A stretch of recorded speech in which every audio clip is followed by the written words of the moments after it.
My name's Lillian Blue Makin. I'm an alternative hip-hop artist from Toronto. For my song choice, I chose Self by No Name. And I just chose the last verse. And it goes like, Mr. Money Man, Mr. Everyday he got me, Mr. Wifing me down, Mr. Me Love, Mr. Miyagi, Miscellaneous, Mr. Molly inside my sake, incredible, incredible emptiness in my body. Heaven's only 4 feet tall, I sent my ringer to it. Fucked your rapper homie, now his ass is making better music. My pussy teaching 9th grade English. My pussy wrote a thesis on colonialism in conversation with the marginal system in love with Jesus. And y'all still thought a bitch couldn't rap, huh? Maybe this your answer for that. Maybe this is your answer for that. Good pussy. I know only talk about money and good pussy. Well, to me, it kind of just means, like, don't underestimate, like, female or female presenting rappers out here. Like, people do it over and over again. Like, we haven't had Lauryn Hill. Like, we haven't had Rhapsody, Missy Elliott. But, like, yeah, so it just, like, you think people think all they are, like, just, you have a pussy, you know what I mean? But it's like, okay, and my pussy wrote a thesis on colonialism in conversation with the marginal system in love with Jesus.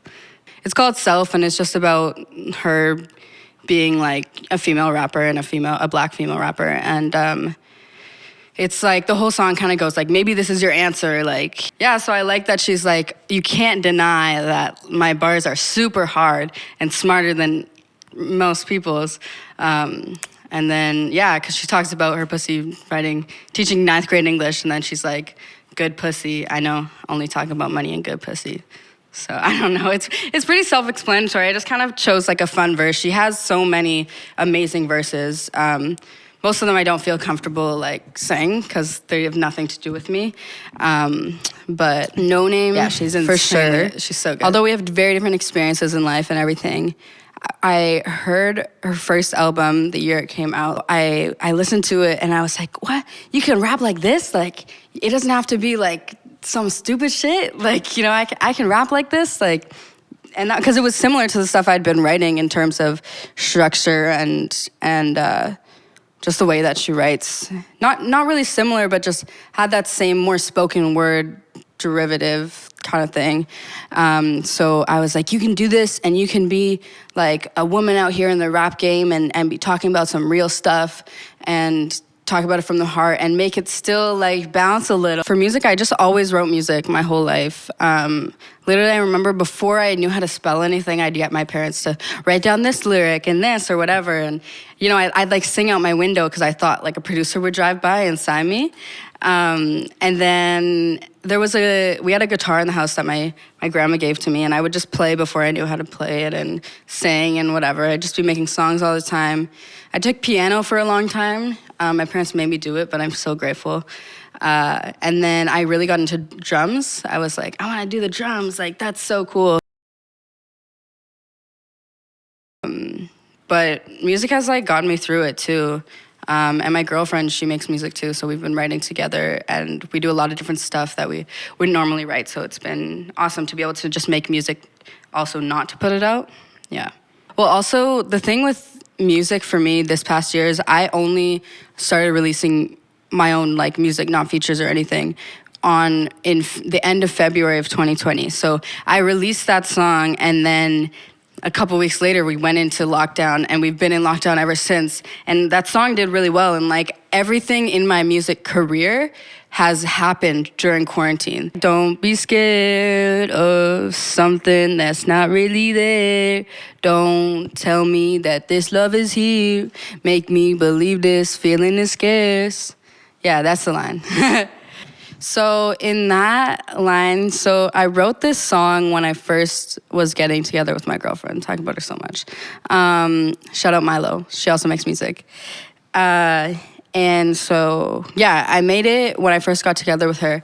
And it was like, we had been talking for a couple years or whatever, and it was finally starting to pick up and everything. And I was like, had this feeling, it was so early, but I had this feeling that like, oh, we're gonna fall in love. And I was scared of that because everybody, like people are scared of love. And so I just kind of was like, it's not actually here yet. Like, don't be scared of that. Okay, so in Cover to Comfort, the bridge, the short little bridge, it goes, Take me to the river where we cried. Wash me of my sins, then leave me to dry. And then the verse starts, take me to the river where we cried. Take me to the water, wash the stained memories from my eyes. That was like my first song that I wrote that I knew was gonna come out. And I was just feeling very petty.